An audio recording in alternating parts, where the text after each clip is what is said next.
Imagine um livro escrito há mais de 500 anos, capaz de influenciar presidentes, reis, generais, empresários e líderes até os dias de hoje. Um livro tão controverso que seu autor passou a dar nome a um comportamento. Quando alguém manipula, engana ou faz qualquer coisa para alcançar o poder, logo ouvimos a expressão: isso é maquiavélico.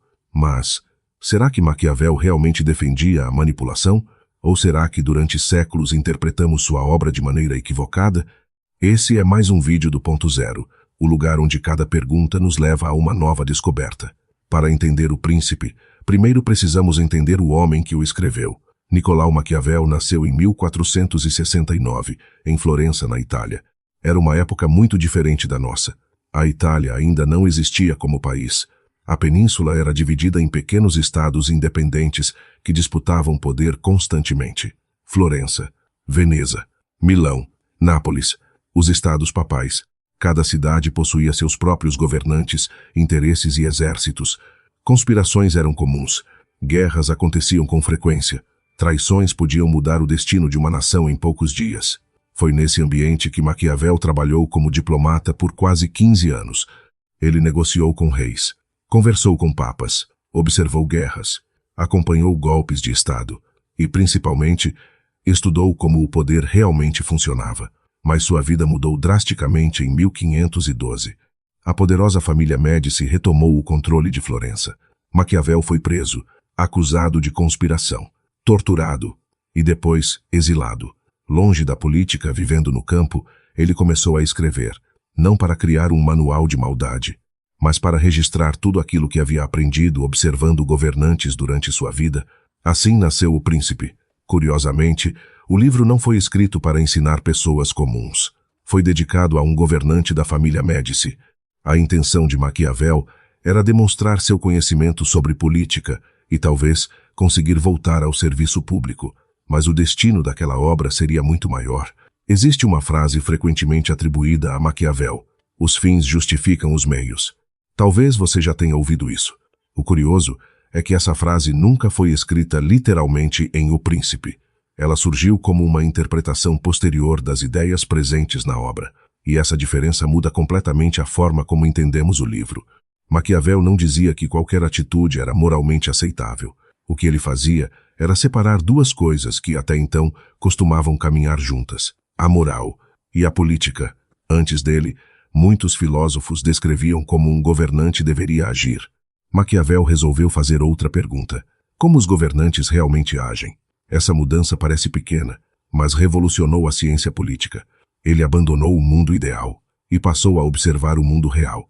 Em determinado momento da obra, Maquiavel escreve: os homens, em geral, julgam mais pelos olhos do que pelas mãos, porque todos podem ver, mas poucos podem sentir. Essa frase continua extremamente atual. Quantas vezes julgamos alguém apenas pela aparência, pela imagem que transmite, pelas redes sociais, pela reputação? Maquiavel entendia que a percepção pública possui um enorme peso nas decisões políticas. Outro trecho famoso afirma: é muito mais seguro ser temido do que amado quando se deve abrir mão de um dos dois. À primeira vista, parece uma defesa da tirania, mas a frase costuma ser retirada do contexto. Logo em seguida, Maquiavel explica que o governante jamais deve ser odiado pelo povo, ou seja, ele não defendia a crueldade, defendia a estabilidade. Para ele, um líder precisava evitar o caos acima de tudo. Seu objetivo era preservar o Estado, mesmo tomando decisões difíceis. É justamente aí que nasce a maior polêmica. Até que ponto um governante pode agir de forma dura para proteger uma sociedade? Essa pergunta continua sendo debatida até hoje. Filósofos, juristas, governantes e estudiosos da ciência política ainda discutem os limites entre ética e responsabilidade. Aliás, se você gosta de conteúdos que exploram história, filosofia e as ideias que moldaram o mundo, aproveite para se inscrever no canal e deixar seu like. Isso ajuda o Ponto Zero a continuar trazendo reflexões como esta. Agora, vamos continuar. O impacto de O Príncipe foi gigantesco. A obra foi proibida por setores da igreja. Recebeu críticas severas, mas também foi estudada por alguns dos maiores líderes da história. Ao longo dos séculos, tornou-se leitura obrigatória para estudiosos da política, das relações internacionais e da administração. Mesmo quem nunca leu, Maquiavel costuma repetir suas ideias sem perceber. Sempre que ouvimos discussões sobre liderança, estratégia, imagem pública, poder ou negociação, existe uma boa chance de que algum conceito desenvolvido por ele esteja presente. Talvez o maior legado de Maquiavel tenha sido mostrar que compreender a realidade é diferente de concordar com ela. Ele não escreveu sobre o mundo que desejava, escreveu sobre o mundo que observava.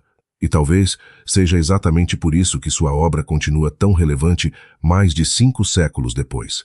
Porque os cenários mudaram, as tecnologias evoluíram, os governos se transformaram, mas a natureza humana continua surpreendentemente parecida. Talvez O Príncipe não seja o livro mais perverso da história.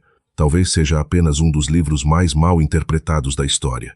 E compreender essa diferença muda completamente a forma como enxergamos Maquiavel. Obrigado por assistir. Espero encontrar você no próximo vídeo.